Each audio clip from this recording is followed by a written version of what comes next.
My name is Brenda Simonton Wess. Uh-huh. I am from Moss Point, Mississippi, right outside of Biloxi, Okay. Gulfport area, if you're not familiar with the area. Yeah, yeah. I went to school at Moss Point High School, graduated, went to college, got an associate's degree in elementary education, moved to Texas, shortly after, and I got my bachelor's degree in business, and I joined the police department before I got my bachelor's degree because they helped me pay for it. That's an incentive of being a police officer. Yeah. After that, I got my master's degree in criminal justice. So I have two boys, Brock and Josh, and I love life, travel. I love just being in the moment. And I write books. Yeah, and we're going to get into the books. Now, how long did you work with DPD, Dallas Police Department, before you retired? I had over 31 years as an active police officer. I'm currently a reserve sergeant. Okay. So technically, I'm still a police officer who's licensed to do whatever it takes to handle business. Yeah. So I have almost 40 years now. Oh, wow. And so you've enjoyed it here in Dallas, in the Dallas area. How did you originally come to Dallas? Were you recruited from Dallas, or did someone tell you about Dallas PD? What made you pick Dallas? I had moved here and I was working at a restaurant, and two officers off duty that I was paying, okay, said, "You should join the police department." I said, "Well, I've always wanted to help others, and I really think I would make a difference as a police officer coming from Mississippi and seeing things that most kids should never see." But I said, one day I'm going to be a police officer. And when the two guys confronted me about joining the police department, they were so nice. They were easygoing. I said, "Where's the rough part?" He said, "It gets rough, but there's a lot of chances of doing good." So they thought I would be great. Your career was pretty good. You had a really good career there. Yeah. And we were talking prior to me coming out for the interview, just off of your head. I mean, you came in, you started out in patrol. Where did you go to from there? Oh, I've been many places, but the top three that I really enjoyed was being a youth detective as well as a personnel, I guess, recruiter. So I traveled all over the United States recruiting people, and they were fascinated because of who I was as a black female. They clinged to that. They were amazed. Like, "You're a police officer?" "Yes, I am." I was like 25-ish, so I was young, fresh, and I'm very You had the personality vibrant. for Yeah. it. Yeah. And so, Dallas was instrumental in helping me understand really what recruiting was, even though I worked with Fort Worth PD recruiting unit. I like the fact that you all, and we modeled a lot of our recruiting behind yours and a couple of other departments. I like the fact that you all traveled to attract people to your department. I think that that's an excellent way to market. What was that like for you? I mean, when you went to all of these different places? It opened my eyes to different types of people. Traveling to my home state, that's one thing we did. Whoever was a recruiter, generally you got a chance to go to your home state. Yes. So I went to Mississippi, and things in 1985 was interesting. It was still kind of like behind the curve. Yeah. But people gravitated to me, leaving the state of Mississippi and doing better or moving forward in my life instead of being stagnated and staying in one place and not growing. Yeah. But it was exciting. I traveled almost the entire state of Mississippi by being a police officer recruiter. It was amazing. You had some people that I'm sure that were recruited because you came to Mississippi. That is correct. Sometimes I'll see people and they'll wave, "Do you remember me?" I'm like, "Not really." But they say, "You recruited me when you came to your home state. Oh, wow. You impressed me and made me believe that I can do more in my life." Yeah. But I traveled to Detroit, Michigan, so they sent me to different states that I never thought I would visit, but I was a traveler anyway, so you add my desire to travel and being a recruiter, it all worked together. And recruiting is a business. It took me a while to get people at my department to understand that. It's not about just traveling and just getting on an airliner. No. And it's a business from the time you get there to the time you leave. You're there to market your department. I agree. I totally agree with you on Yeah. that. And so diversity, how was that when were you recruiting quite a few diverse groups when you went out to the different cities, the different states? Sometimes you have to look at what you have available on your department. Exactly. And there was a need for minorities. So I went to a lot of places to attract minority students. And one time I went to Grambling State University and I was recruiting there. And they say, "Isn't Dallas racist?" I say, to be honest with you, there's racism everywhere. You just have to know how to deal with it. Yeah, navigate and around understand it and make it more than what it is for the people who's lashing out at you. Yes. So yes, I've experienced racism, but I rise above it and I know what I'm truly here for.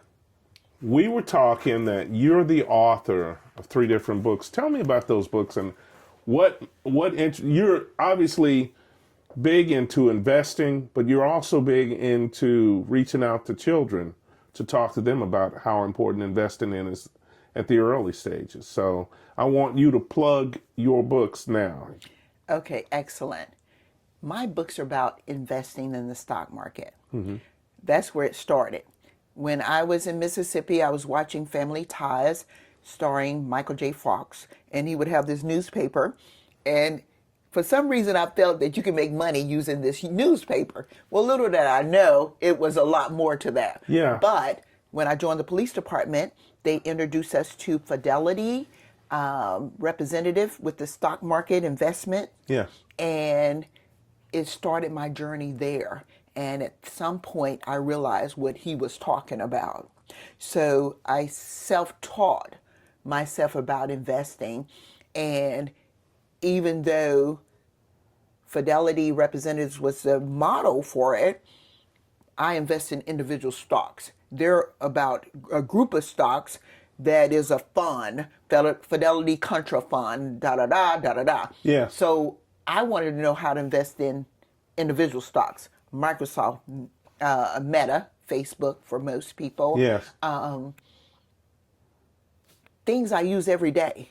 Because what I was taught is that if you're giving them money to buy their products, services that they render, why can't you make money when they make money? So I invested in Apple, and oh my God, it was so amazing. Yes. My son doesn't have anything to worry about. I don't need a policy for him because I already have the money that I want set aside for him. That's amazing. And my son, Joshua, he needs so much. My money mainly goes to buying medical equipment, taking care of his needs. Okay. So some people invest in the stock market to be billionaires, rich beyond riches. I invest to take care of my son. So I wanted to share that knowledge, so I wrote the book. The first one was the ABCs of Investing, which teach adults how to invest in the stock market. It takes you from the beginning to the end. All you have to do is read the book, and it gives you step-by-step guidance on how to invest. Yes. Like I taught myself. Then I said, well, who really needs this information? And I thought, children. I wish I would have known about investing when I was a kid, because if I knew what I knew now. Yeah. We say that so often, don't we? Yes. Yes. But it would have been so amazing to have the knowledge that I have now. So I wanted to reach back and give children the same type of knowledge and benefits that I would have had if I had known about investing. Oh, wow. So I wrote a book called Banka, the Stock Market Shero. She's a beautiful character that I created myself. Uh-huh. Let's see. Here she is. So Yeah. yeah. So it's you can get that on Amazon, if I you remember can right. Yeah. indeed. It's on Amazon, or I can come teach at one of your schools. I give back by teaching elementary school children how to do this for free. Oh, wow. Yeah. Okay. But the book opened up their eyes to something new. It's called Bank of the Stock Market Shiro Learn Something New Day event. She goes to her hometown and talk to the kids about investing and open their minds to the possibility of not being in the same situation their parents are in. Yes. So it's just a wealth of knowledge, and I enjoy just teaching young people. I think that's a good thing. So it's a series of books. It started off with her teaching them something new, then budgeting. Financial literacy is the real main goal for them to be able to make decisions beyond their capacity in the world they live in now. They don't teach it in schools, nor do they have the opportunity to learn from parents who are not educated into financial stability or financial freedom. That gives you some type of comfort knowing that you can go to the schools and give back that way, doesn't it? Yes, yes. Yes. Wow, that's interesting. And then, so you've done 3 books. You've talked about the first 2. What's your last book that you've done? The other book is pretty much a word puzzle book. Okay. To teach them financial lingo. The financial language is different. So you can't just open up Wall Street Journal and start reading it, because there's some words that you'll need to understand. So, or just know. So that is a book designed to open up your minds to new words, new language, new, experiences. Brenda, do you feel like you're doing more work now than when you were working? But it's a good feeling. I mean, you could say that, but once everything is in place, yes, I can sit back and relax, because it shall be written and it shall be done. Yeah. And I feel good about that. And you still teach also at the police academies. I do teach at Dallas College, Law Enforcement Academy. Yes. And there's certain subjects that I'm good at, and I want to share that knowledge with young people. And how to deal with the stress that comes along with being in the academy. Exactly. It's no joke. Yeah. You got to be ready. Absolutely. You got to have a mindset so strong that when you're on the streets of Dallas or wherever you choose to be, you'll be ready. And that's a good thing. It's good that we have retired police officers, former police officers that can bring that skill set. But I want to challenge you, because I think we need to collaborate and write a book about toxic leadership. That way, when these cadets get in the real world, when they see the toxic leader, they'll know how to deal with them. We're going to have to talk on that. I'm glad that you brought that up. Because I had some toxic leaders. I think we all did, and I could tell you some stories, ones I dealt with. Let me ask you this. Can you share your initial perceptions of police officers when you first joined DPD? Well, it all started in Mississippi. Okay. And it was not a good one. Okay. So I was willing to join the police department to make a difference. Now, after I joined the police department, everybody was pretty decent. I came across a few people that I thought shouldn't have been police officers. Yeah. But there was more good than bad. So for that reason, I really embraced the idea, and I thought they were really good people trying to serve their communities. That's a good thing. How have your views on law enforcement evolved over the 31 years of service that you were there? To me, it's getting tougher. Back then, the police were good to people. The public embraced them. They would invite you over for lemonade. Yeah. Officer, come over, sit on the porch with me. It was very, I guess, we were connected to the community more. Okay. Over the years, it's changed. It's really, you deal with people that are not happy with their lives and are criminals or don't want to do well. And that's pretty much what you're dealing with most of the time, because the good people are stepping back and like, I don't want to be associated with you, because if he see me talking to you, they might think I'm the snitch. Yeah. But overall, they're good people, because my last assignment was in patrol, so I'm not out of touch. Okay. These people want police interaction, but their neighbors or the criminals that live within, they just don't want to have that police car out front like it was in the past. Yeah. Wow. What qualities do you believe are essential for police officers to have nowadays? The desire to help others. You got to have common sense. Yeah.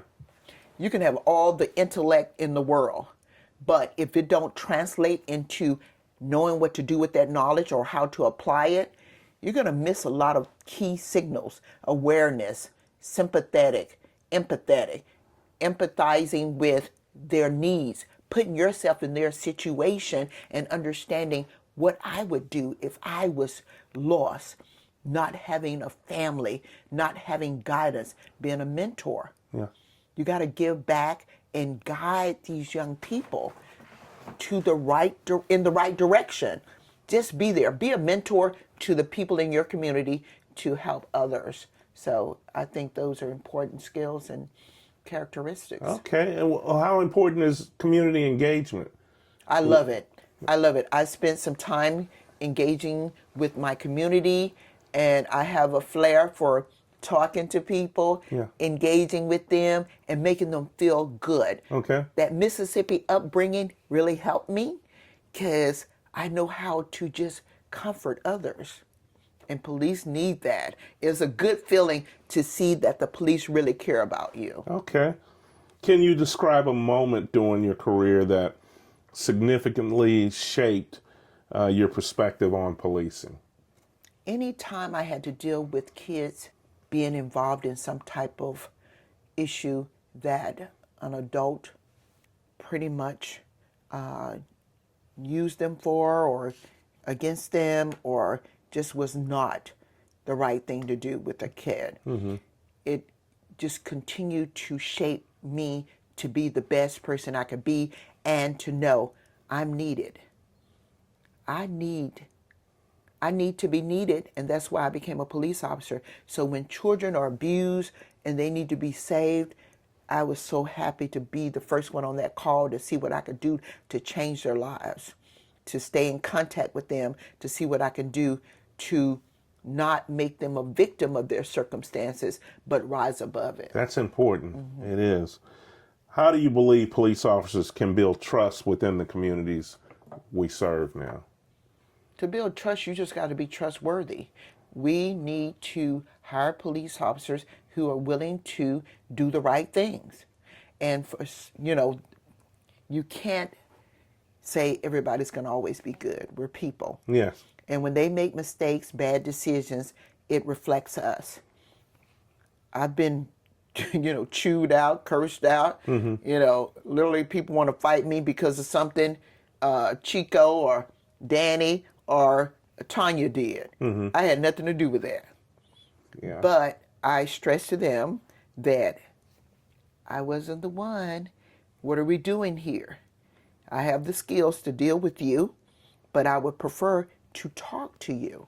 So what would you like for me to do? Communication is so important. Good communication skills. You alluded to empathy earlier in our conversation. What role do you think empathy plays in effective policing? It's what you have to have. In order to help someone, you have to know what type of help they need. And if you can't transcend your mind into seeing you in that situation and what you would need, it's going to be hard for you to help someone because you're giving them the advice that you know works for you. But if you've never been at the bottom of the barrel trying to climb your way up, you have no idea what they're going through. That's a good point. Let me ask you this. How can police departments improve their training programs to address community concerns? Is that a concern for you? Or? You have to get out there and be involved in the community. We always had, Dallas Police Department that is, a community unit, neighborhood, connection program. And only certain officers had the opportunity to do that. Yes.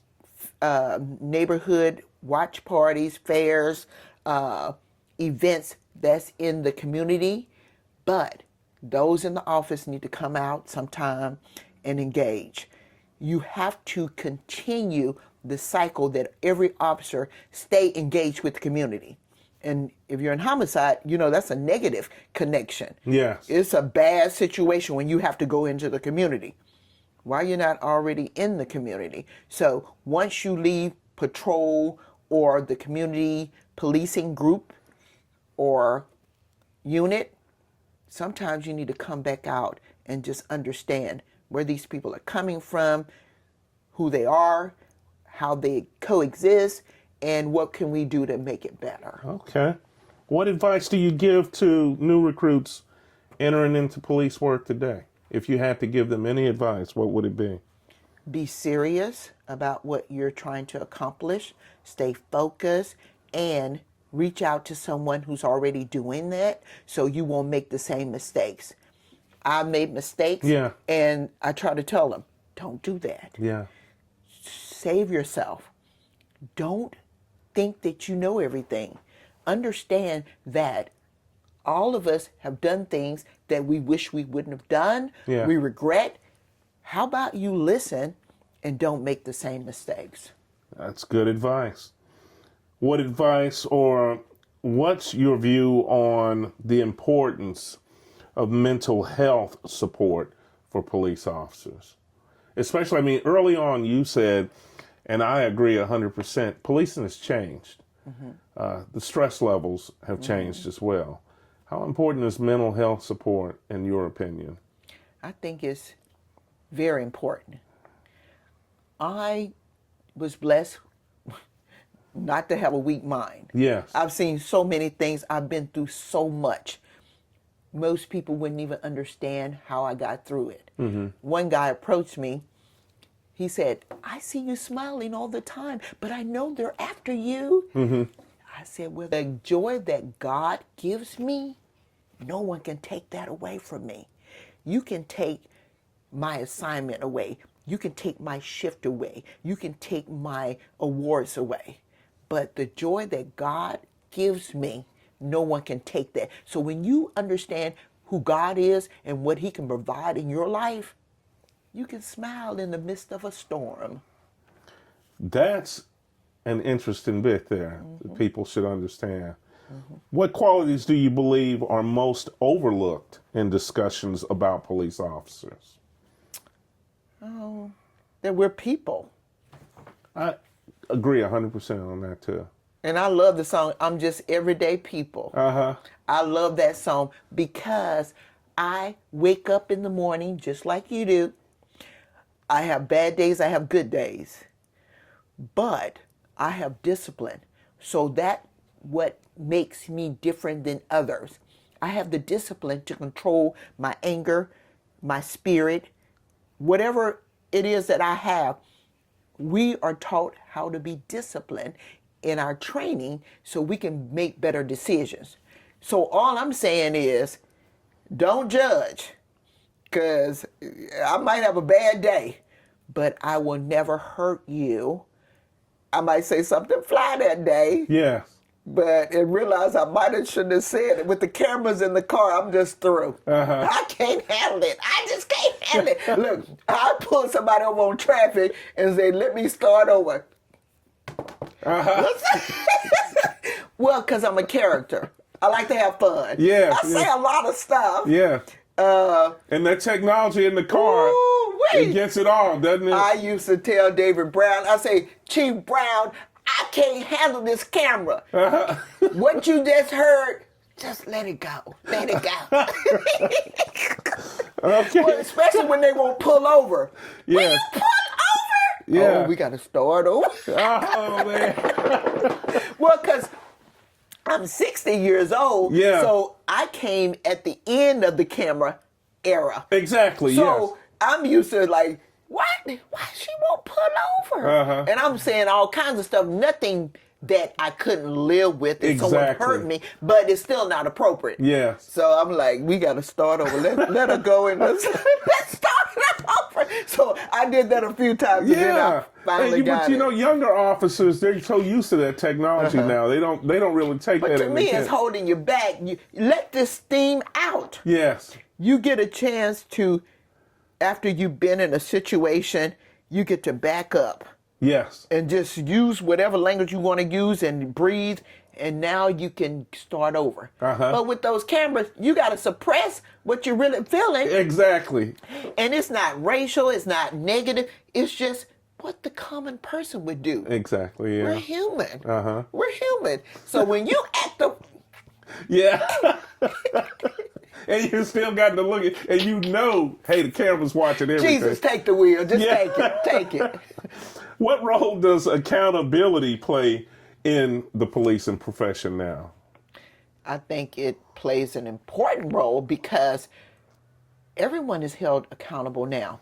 You're held accountable for others' actions, which we've always been, but sometimes you got a free pass because you can't control what others do. Yes. But now they're expecting me to stop you from being you. Yes. When they should have just got rid of you. Yeah. Or not hired you in the first place. Exactly. Everybody got tendencies to do certain things. When we're in training, you see those who are overly aggressive. Watch him. Because he acting up. Now, through my career, I've had to stop people from being themselves. Yeah. A lot of military people, I'm not putting you down. But you come with a different package. So when I'm training you, I was a field training officer. Yes. When I'm training you, I see, wait a minute, this is not war. Calm down. Hold it together. Oh, they are aggressive and they get their men. But I want you to get it the right way. Exactly. And we're going to separate people. I cannot stand a lot of chaos. So when we get to a scene, you take her over there, I take her over here, and we ain't letting them continue this craziness. Sometimes the younger officers who don't know any better, everybody is just in each other's faces. I said, well, you keep this up, something is going to go wrong. So I need for you to follow my lead. Separate, calm this situation down. And you were taught that in the academy, but for some reason, on the 4th of July, when people are everywhere and it's hot out there and they're taking off their clothes, sometimes it's hard to hold on to them. Yes. It just is. Oh, man. So I had some exciting times in my career. And that's a good thing. How can police officers take an active role in crime prevention within their communities? Because I know, just talking to you about your background, you worked in crime prevention for quite a while. I mean, how can police officers take an active role? Or are they doing what they're supposed to be doing now? Well, you don't have enough officers. So it's hard to control crime like you used to. Yes. Because you're running from call to call. There's a call load that as soon as you walk in the door, clear, you don't even have time to know what's going on. Yes. You have to get out there and get busy. But there's not a lot of time to prevent crime. I used to drive my neighborhoods, wave at the people. Hello, hey, officer. Oh, it was great. Yeah. Now, the supervisors are answering calls. You have to team up with another officer just to get these calls answered. Yeah. At least before I left. Yes. The active duty role. Yeah. However, the goal is to teach them, have your crime watch meetings, encourage them. Companies who want their businesses to stay safe, give a little bit. Have a party so people can engage with each other. Prevent crime by getting to know who's who. And when something is strange, they might even call you. Hey, there's some guys hanging around your shop between 10 p.m. and 2 a.m. You might want to have your cameras. They'll help you help them. How much is a soda and a cup of ice to engage with the community, business owners, as well as the police department? We set it up. If you can donate beverages, you know, I love donuts, Krispy Kreme. I see you. Yes, yes. I see you. Yes. But all I'm saying. Hot Krispy Kreme. Oh, the light is on. The light is on, man. Okay, so all I'm saying is the community, the police, and businesses should merge together. Yes. I've spent money bringing people together out of my pocket just to tell them about their awareness. Be aware. A lot of people won't come to a Crime Watch meeting unless there's something there. Food, money, gift cards, or something. So I would use my own money to encourage people to come out. There'll be a prize at the end. Oh, yeah. You know, that kind of stuff. Yeah. Yeah. It is what it is. It is what it is. This is the society we live in. You need to show up and bring something. Yeah. How important is continuous education for police officers after they begin their careers? Grow. You want to continue to grow. Education is an important tool. Like I said, I have the associate's degree before I came on. So I was like moving on up. I actually started when I was 20. I couldn't even buy bullets. Wow. Because I had the education. My education propelled me to enter the academy sooner than most. Yeah. So I didn't have the right age to buy bullets. I didn't even have a driver's license. I'm that girl. I'm that girl that they say, well, in order to drive our police cars, you must have a driver's license. Okay, I'll go get one tomorrow. Wow. And a guy named Applewhite, he was with DPS. His name is Applewhite. And he looked at me. I was driving the car. He said, why do you need a driver's license? I said, I want to be a police lady. He said, Lord have mercy.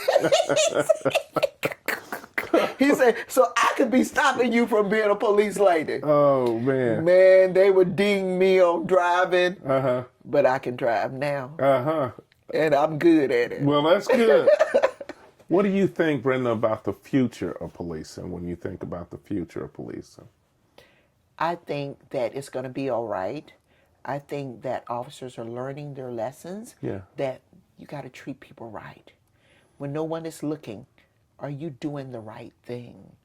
Are you behaving properly? Are you doing what God has sent you to do, is to help people? If you're not doing that, it's not going to go well. But I think people are realizing that it's very important to do the right thing and not let your anger, the call before, the call you're on now, dictate how you treat the next person or your bad experience with one community over the other. Yeah. We're all individuals. Give everybody a fair chance, but do what you have to do to save others' lives and your own. Okay. Well, I like all of that. One last question. What legacy would you like to leave for future generations of police officers? That she always did what she thought was right. That's my legacy. When you're doing your best, that's all anyone else can ask for. Just do the right thing. Well, I'll tell you what, Sergeant Brenda Simonton Wess. Salute. Thank you so much for being a part of this. Okay.